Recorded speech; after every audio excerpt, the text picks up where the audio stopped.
आपण पाहत आहात नाशिक खबर न्यूज, जनतेचे हक्काचे व्यासपीठ. भारत होऊ दिले नाहीत, पण हे नवीन जे काही प्रशासन शासन महानगरपालिकेत बसलं भाजप आणि मिंदेंचं, त्यानंतर अनेक प्रस्ताव हे वेडेवाकडे यायला लागले.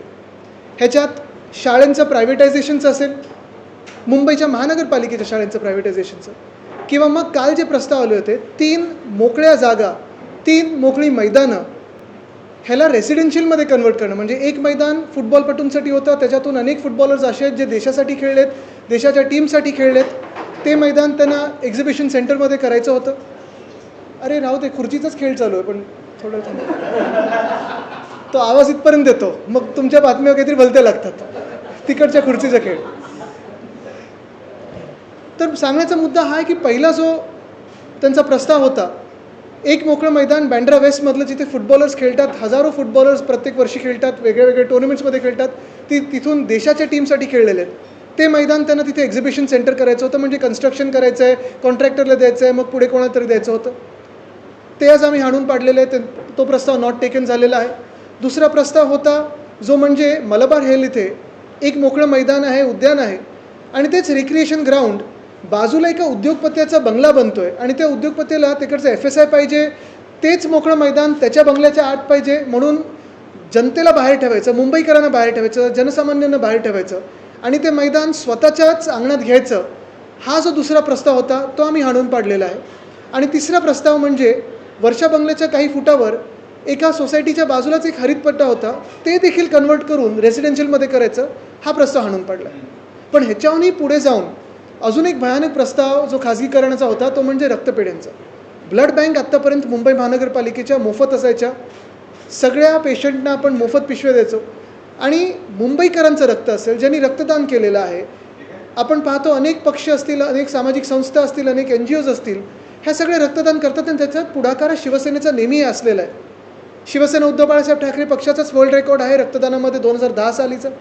आत्ता पण आपण पाहतोय वंदनीय हिंदू सम्राट बाळासाहेब ठाकरेंची जन्मशताब्दी आहे, त्यानिमित्ताने अनेक लोकांनी रक्तदान शिबिरं घेतलेली आहेत, आणि हे रक्त आपण सगळं रक्तदान करून या रक्तपेढ्यांना देतो. आणि तीच मुंबई महानगरपालिका, तीच सुधार समिती आज प्रस्ताव आणणार होती की ह्याचं खाजगीकरण करून जे मोफत आपण पेशंटना द्यायचो त्यांना कमीत कमी 1100 रुपये, आणि मग जी काही महागाई वाढत चालली आहे त्याच फॅशनमध्ये वाढवायचं.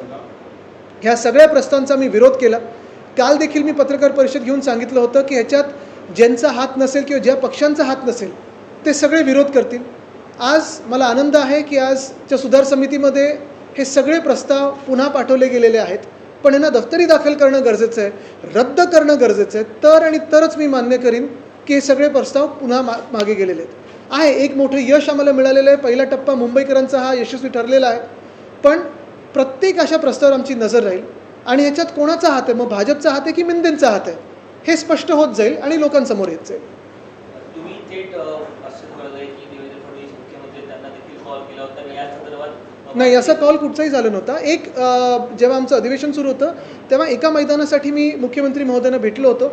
तरी देखील, कारण माझ्या पण कानावर आलं आपल्याच माध्यमातून की त्यांनी लक्ष घातलं, त्यांनी याची दखल घेतली. काल पत्रकार परिषद असेल किंवा जे काही आपण पाहतोय पक्षांमध्ये, कारण मी काल भाजपला पण अपील केलं होतं, मी आपल्याच माध्यमातून भाजपला देखील अपील केलं होतं की जर त्यांचा ह्या प्रस्तावाला पाठिंबा नसेल तर त्यांनी याचा विरोध करणं गरजेचं आहे.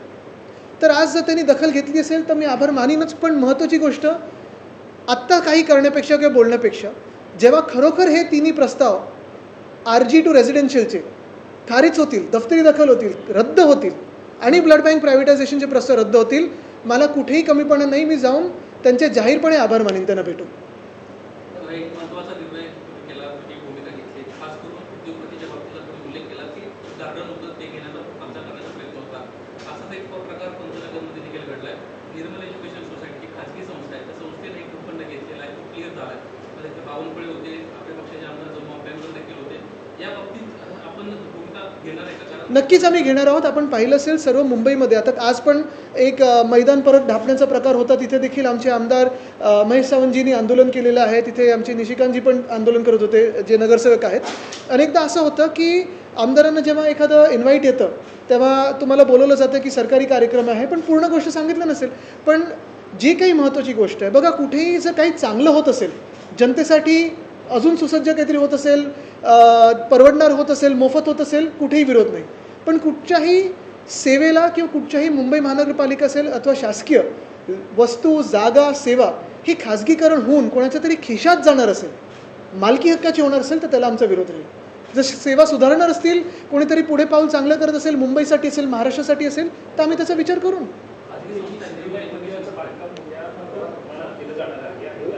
लागून असलेलं मैदान जे आहे आणि त्याच मैदानाचा मुद्दा होता आणि त्यापासून आंदोलन सुद्धा झालं.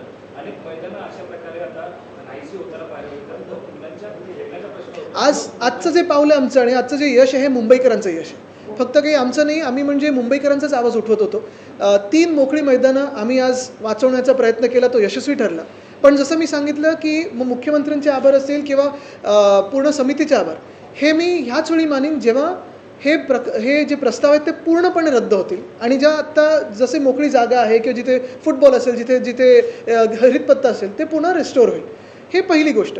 दुसरी गोष्ट म्हणजे जसं आपण सांगितलं ना की साधारणपणे हे जे काही प्रकार चालू आहेत, कुठे काय DPमध्ये चेंज होतो आहे का, सुधार समितीमध्ये, आणि म्हणून मी काल विचारलं ना की सुधार समिती की बिघाड समिती, हे तिकडच्या सगळ्या लोकांनी विचार करणं गरजेचं आहे, तिकडच्या मेंबर्सनी विचार करणं गरजेचं आहे. एका मोठ्या विश्वासाने ह्या सगळ्या लोकांना, नगरसेवकांना जनतेने मतदान केले, कुठच्याही पक्षाचे असो, आणि आपलं कर्तव्य हे आहे की आपल्या शहराबद्दल आपुलकीने विचार करून शहर वाचवायचं कसं आणि पुढे कसं न्यायचं, हा बॅलन्स कसा साधता येईल. स्थानिक लोकप्रतिनिधींना पण विश्वासात घेतलं जात नाही. 500 कोटींचा निधी हा देण्यात येणार आहे, मात्र आराखडा दाखवला नाही असं सुद्धा.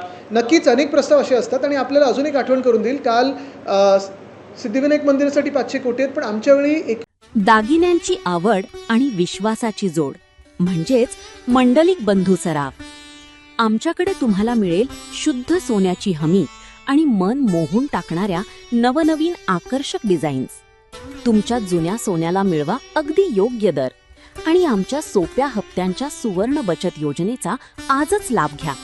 आमची नम्र आणि विश्वासार्ह सेवा तुम्हाला नक्कीच आवडेल. अधिक मासाच्या पवित्र पर्वानिमित्त खास फॅन्सी जोडवी, पैंजण आणि तुमच्या लाडक्या जावयासाठी वाण आमच्याकडे उपलब्ध आहे. तसेच मन प्रसन्न करणाऱ्या शुद्ध चांदीच्या देवदेवतांच्या मूर्ती, पूजा साहित्य आणि भेटवस्तूंचा खास संग्रह एकदा नक्की पहा. उत्तम गुणवत्ता आणि विश्वासाची खात्री. आजच सप्रेम भेट द्या मंडलिक बंधू सराफ यांना.